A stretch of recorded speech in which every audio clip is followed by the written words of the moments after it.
Lithophanes, a term derived from the Greek litho, meaning stone, and phanein, meaning to cause to appear, are delicate sheets of designed porcelain which, when not held up to the light, reveal nothing, but a flicker of flame reveals everything.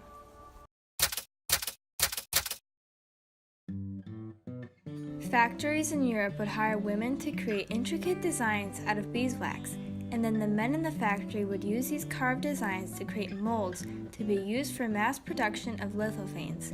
Pouring porcelain into these molds would create a thin sheet that, when illuminated with candlelight, an elaborate image would be able to be seen.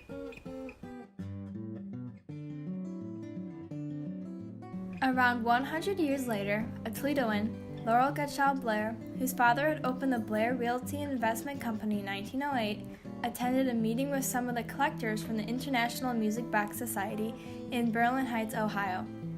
There, he saw something he'd never seen before: two delicate porcelain pictures, magically illuminated by the sunlight, hanging in the window. He learned they were lithophanes, and as he later wrote, he fell in love.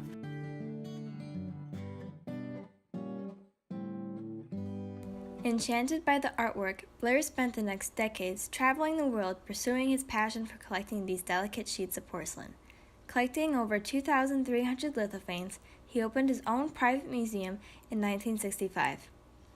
Wanting to preserve and keep his collection in one piece, he donated the lithophanes to the city of Toledo in 1993.